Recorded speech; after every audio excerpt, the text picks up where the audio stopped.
Olá, muito boa tarde. Esta semana o tema da proteção de menores, nomeadamente nos ambientes da Igreja Católica, esteve em análise numa conferência que decorreu na Fundação Gulbenkian. Daqui a pouco mostramos-lhe as conclusões desse dia de trabalhos. Antes, olhamos uma semana, a semana do Papa Francisco. Cari fratelli e sorelle, buongiorno.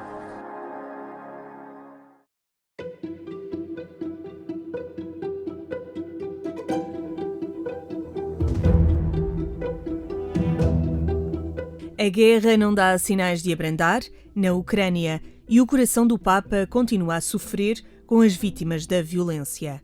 Em maio, mês de Maria, mês de Fátima, Francisco lança o apelo à oração pela paz.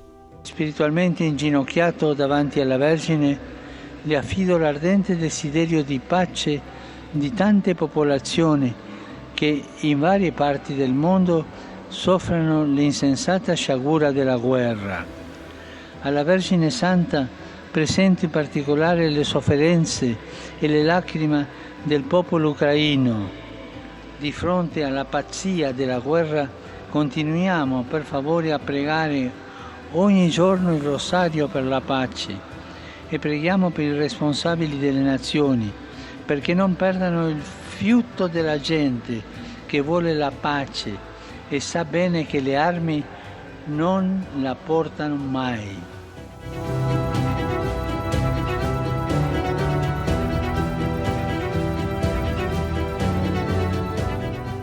A Igreja Católica vai celebrar a 24 de julho o segundo Dia Mundial dos Avós e Idosos. Esta semana, o Vaticano divulgou a mensagem do Papa para esta celebração, na qual alerta para o descarte e a segregação dos mais velhos na sociedade contemporânea. Il messaggio del Papa per la prossima giornata mondiale dei nonni e degli anziani è l'alternativa alla cultura del scarto. Aiuta tutti noi, agli anziani stessi, a comprendere che lungi dall'essere materiali da gettar via, hanno una precisa vocazione all'interno delle nostre comunità. In questo tempo che brama la pace, la Chiesa ha un grande bisogno di anziani che abbiano il dono della tenerezza, che siano capaci di custodire e di intercedere.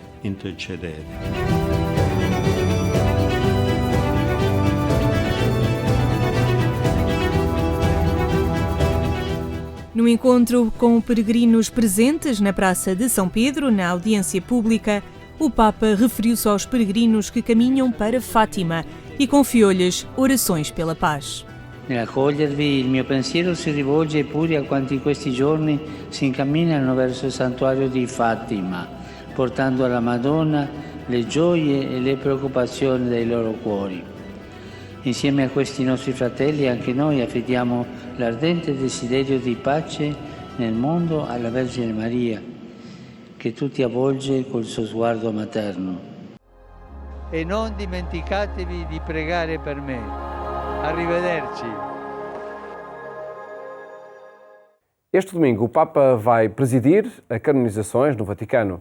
Carlos de Foucauld é um dos novos santos que inspira muitas comunidades. O jornalista Henrique Matos foi conhecer as Irmãzinhas de Jesus em Fátima. Foi militar, explorador geográfico e tornar-se-ia monge ermita no meio do deserto, na Tunísia. Viveu entre os tuaregues e o seu exemplo de simplicidade foi a oportunidade de diálogo com os povos do deserto. Entre nós há mulheres que seguem o seu exemplo de vida simples, são as Irmãzinhas de Jesus, fundadas pela irmã Madalena de Jesus em 1939, na Argélia. A hora está a ser vivida com especial alegria. Para nós é realmente um movimento de ação de graças, porque uma canonização é sempre uma bênção para a Igreja e para o mundo, me parece. E nós vamos viver muito simplesmente aqui no país. Pensávamos fazer uma celebração da ação de graças de já já a seguir à canonização, mas não foi possível. Isso será depois feito no dia 1 de dezembro, que é o dia em que habitualmente já celebramos sempre a sua memória, que foi o dia em que ele morreu, em Tamaracete. A irmã Casimira de Jesus irá a Roma para esta ocasião especial. Vamos ter uma celebração no dia 16, em São João de Latrão, uma celebração com toda a família espiritual de irmão Carlos. Penso que vai ser bastante, porque está muito espalhada em todo o mundo e com muitos grupos, muitas pessoas que vivem da espiritualidade do irmão Carlos, então vai ser uma alegria para mim.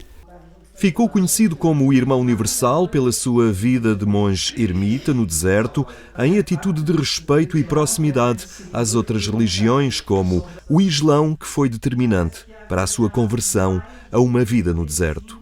O verdadeiro Islão não é o Islão que nos aparece de terrorismo, etc. No fundo, eu direi, isso é uma parte do Islão, talvez até instrumentalizada, para fazerem os atos que praticam, que não podemos aceitar nem apoiar.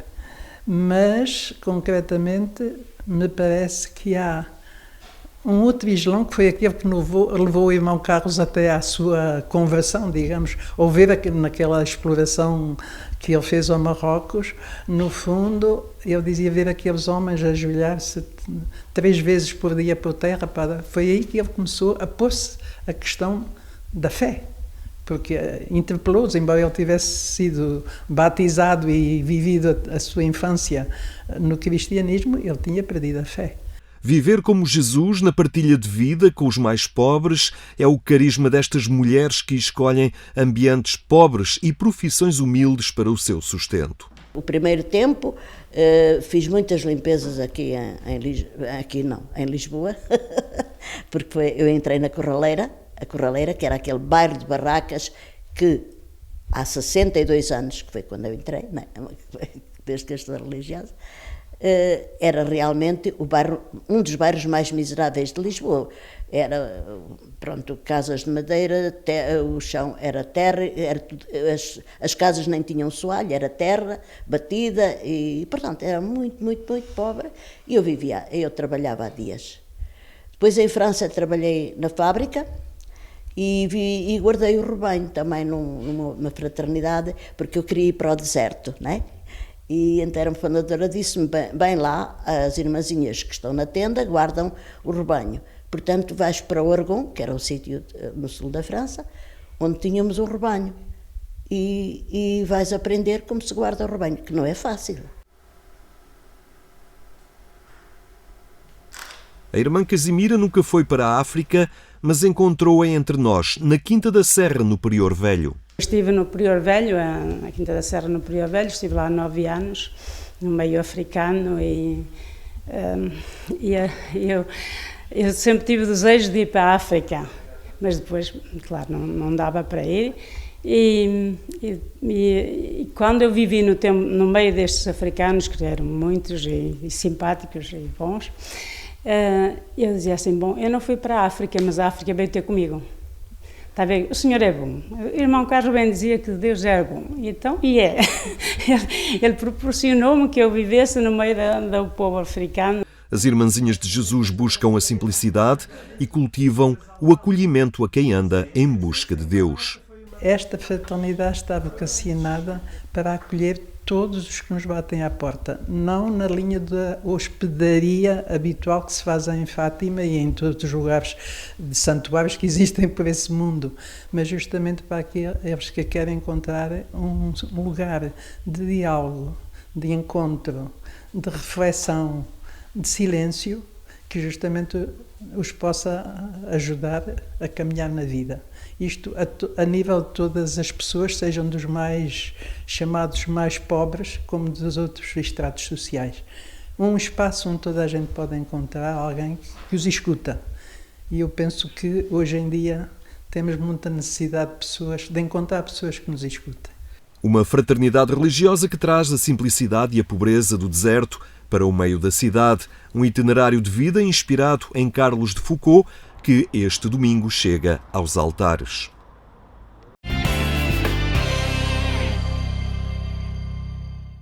Abuso sexual de crianças, conhecer o passado, cuidar do futuro.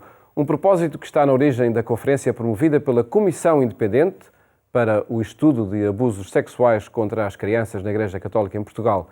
Decorreu esta semana em Lisboa, onde esteve o coordenador da proteção de menores no Vaticano, que desafiou os responsáveis católicos a assumir os erros e a pedir perdão.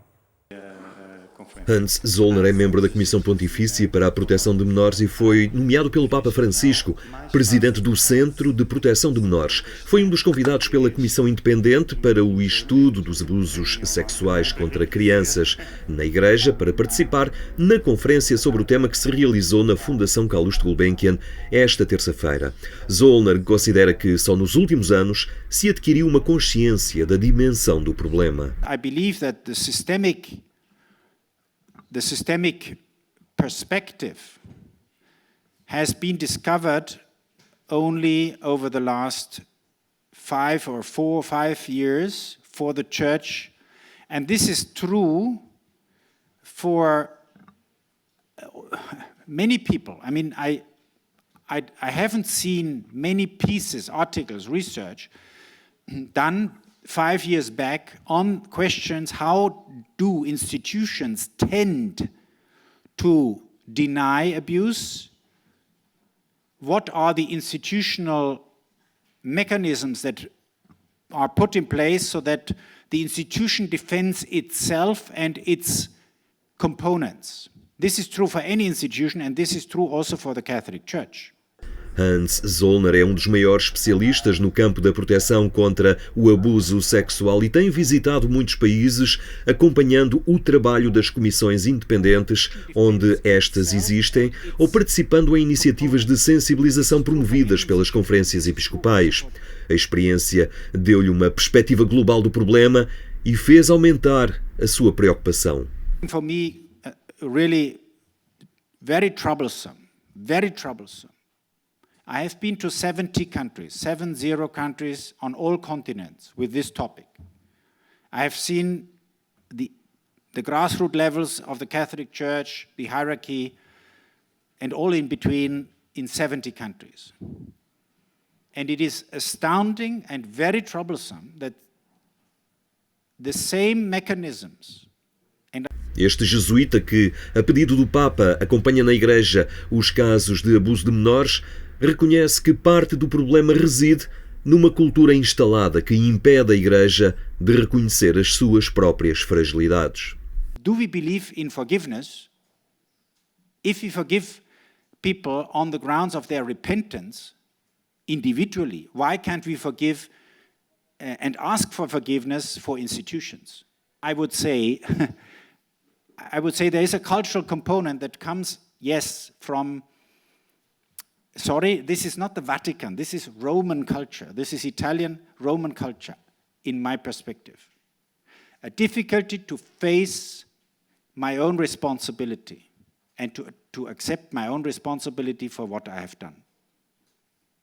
And there is something in the Catholic culture that makes it seemingly almost impossible to say, I admit that I have done wrong and I take responsibility and I step down, I pay a penance, I don't know what.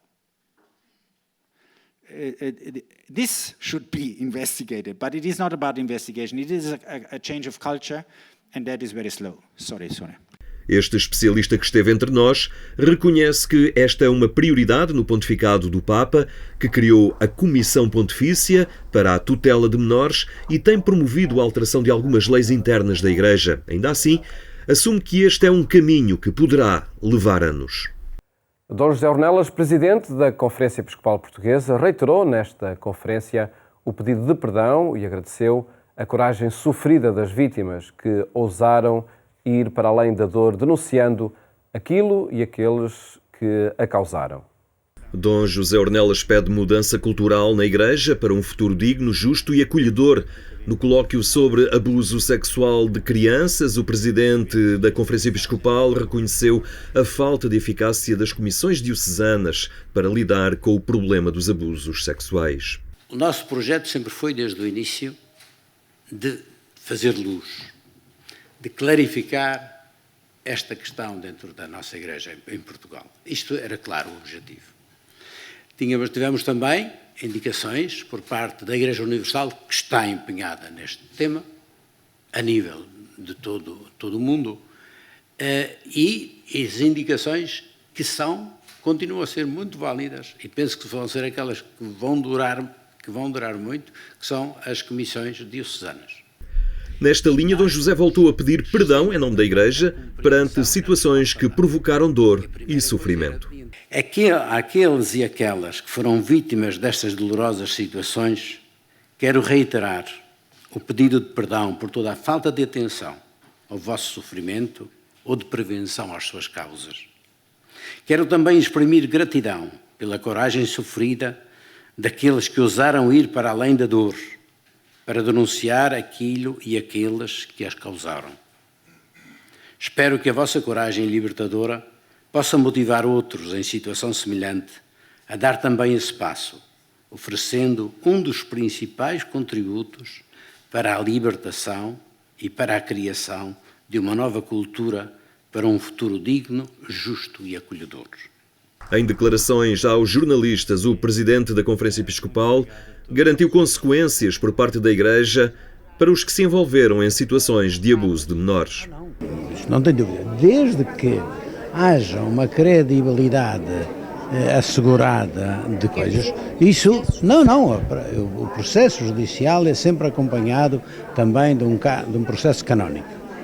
E as pessoas que são culpadas de abusos sexuais de menores, evidentemente que não continuam em funções.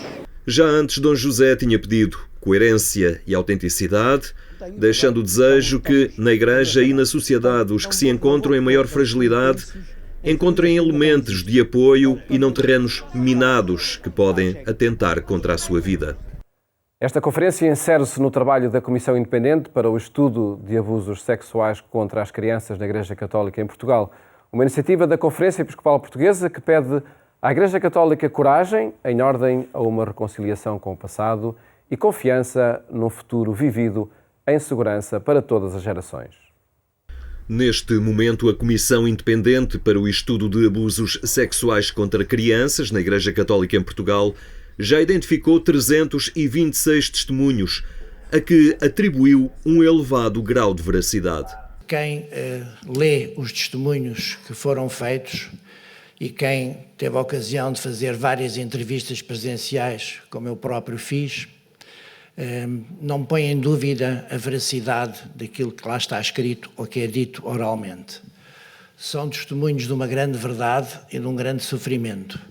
E ninguém inventa uma história daquelas. As pessoas que telefonaram ou que escreveram a brincar foram facilmente identificadas. Portanto, nós temos a certeza que os 326 testemunhos que Ana Nunes de Almeida acabou de dar o número são testemunhos verídicos, credíveis e profundamente sofredores de uma realidade que importa discutir e importa, sobretudo, prevenir. O coordenador desta comissão revelou que estes estudos correspondem a pessoas que permanecem, apesar de tudo, na proximidade da Igreja Católica. A grande percentagem das pessoas que responde ao inquérito considera-se e descreve-se católica, como à data dos abusos, e mesmo assim continua a descrever-se após os abusos como maioritariamente católica. E, portanto, é gente da própria Igreja que a Igreja em geral interessa continuar a cuidar, tanto agora como no futuro. A participar neste encontro, conhecer o passado, cuidar o futuro, elementos da Igreja Católica com responsabilidade direta na formação e na vida religiosa. Também eles a revelar a forma como acompanham este processo na Igreja. Acompanho com um misto de sentimentos, por um lado preocupação e tristeza, porque aconteceu, não sei se posso dizer acontece, mas pelo menos temos a certeza que aconteceu. Hoje acabamos de ouvir que há 326 casos validados, portanto há aqui uma dose de preocupação por essas pessoas, tristeza, ao mesmo tempo com uma certa esperança, com um certo alívio, porque este caminho era absolutamente necessário fazer, que era a identificação dos casos.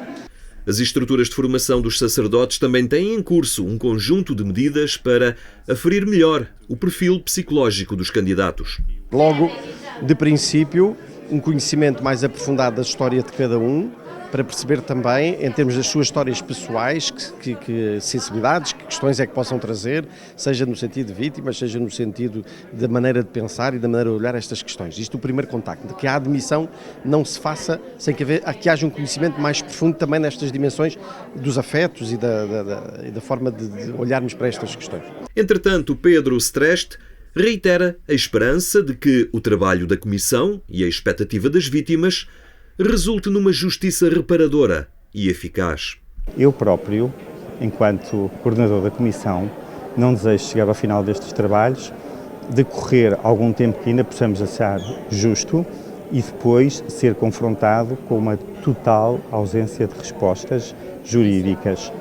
Espero, obviamente, que isso não vá acontecer, não só por algum material que já foi enviado, por outro que muito em breve também será mais enviado. Entretanto, esta comissão dirige agora também o seu trabalho para os arquivos das dioceses portuguesas. Se na infância ou adolescência foi vítima de abusos sexuais por membros da Igreja Católica, testemunhe. Contacte-nos pelo número 91 711 0000 ou aceda ao questionário online no site darvozausilencio.org. Esta é uma mensagem da Comissão Independente para o Estudo de Abusos Sexuais na Igreja Católica Portuguesa. Vamos dar voz ao silêncio. Os trabalhos da conferência, promovida pela Comissão Independente para o Estudo de Abusos Sexuais contra as Crianças na Igreja Católica em Portugal, a marcar o nosso programa de hoje. Estes e outros temas estão em atualização permanente em agência.eclesia.pt. Votos de uma ótima tarde e até amanhã, se Deus quiser.